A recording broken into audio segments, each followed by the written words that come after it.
Good morning and welcome to episode 4 of Mornings with a Stranger.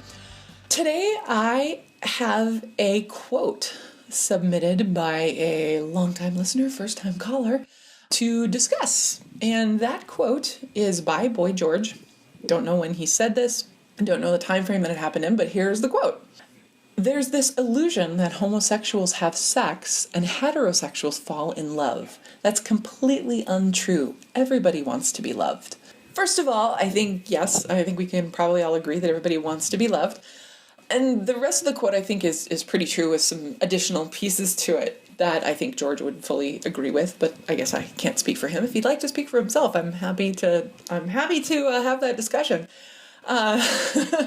There are illusions that homosexuals have sex and heterosexuals fall in love. And I think that the extension of that would, of course, be that, yes, some homosexuals do have sex for sex sake, and some heterosexuals do have sex for sex sake. But I think the point is that homosexuals fall in love just the way that heterosexuals do, and that isn't really recognized, or that's kind of the dividing thing. Obviously, that is kind of the dividing thing for people who just don't get homosexuality or don't accept homosexuality.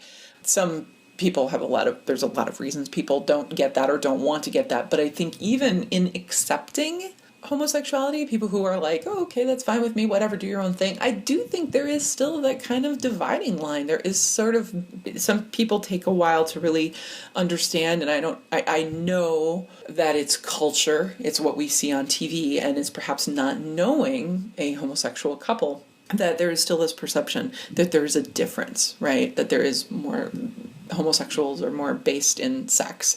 And yeah, I don't know what the stats are if you looked at kind of aspect of who has sex for sex sake, if it just is straight across the board, or right, we can look at history, we can maybe even argue the whole aspect of when people were having to go to like bathhouses in various places, that it was like, well, it was the only way you could meet people, and then you ended up having sex to sort of get that need met, but because you couldn't have a actual heterosexual relationship out in public years ago. So those types of things, like I'm trying to come up with a corollary of heterosexual sex and how that might look. You know, if heterosexuals weren't allowed to be out in public with each other and that kind of thing, would they then go hide away and have sex for innocence, sex sake? I think that's probably true.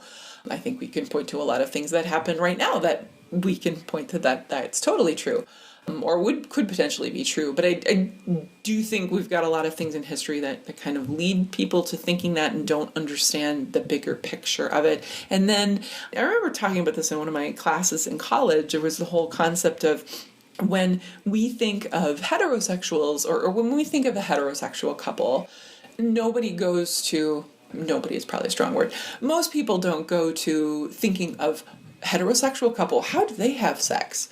But a lot of times with homosexuals, that's the thing people focus on.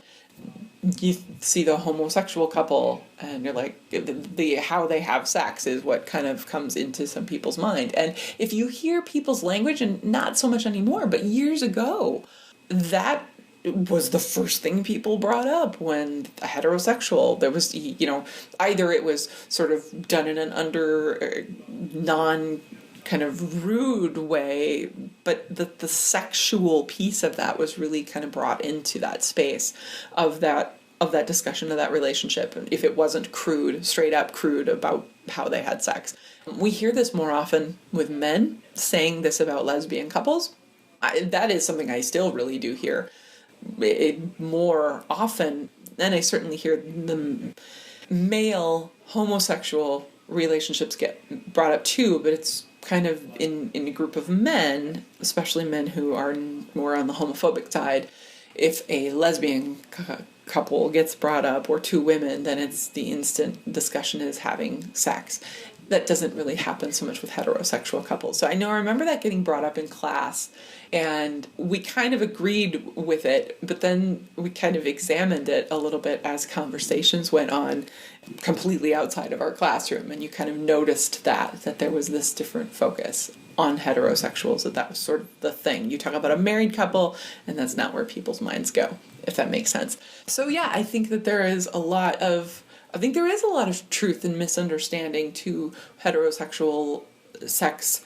I don't want to say versus, and as opposed to, that's not right either, the differences of heterosexual and homosexual sex, that there really isn't so much of a difference as much as there are probably, similarities and nuances for sure. But I think this is a pretty interesting and accurate quote, and that I think it not only has relevance in its statement, but in just the kind of ability to dismiss it as well for kind of being outdated. But I don't think that it is. I think it's actually still relevant, and I think a lot of those things are still kind of deep-seated, as I've said. And I think even in the homosexual community, I occasionally hear statements made about people assuming people are straight when they're not, or at least there might be other options open to a person. So it's just so culturally seated. But I think we're starting to kind of chip away at that a little bit. So yeah, a very interesting and relevant quote that is both a little, well, I would like to say it's a little outdated, but I don't think it is. I think if we go deeper into that and look at a little more beyond just the face of it, well, in certain communities, we'll still see where it's true, where it might feel like it isn't true or it shouldn't be true. And I think we can all agree that there is communities or people or whatever who really that they just really can't get past this thought process and really do see this as the truth. Thank you again for joining me for episode 4 and for the submission of the quote. That's fun. I will see you again tomorrow. Have a great day.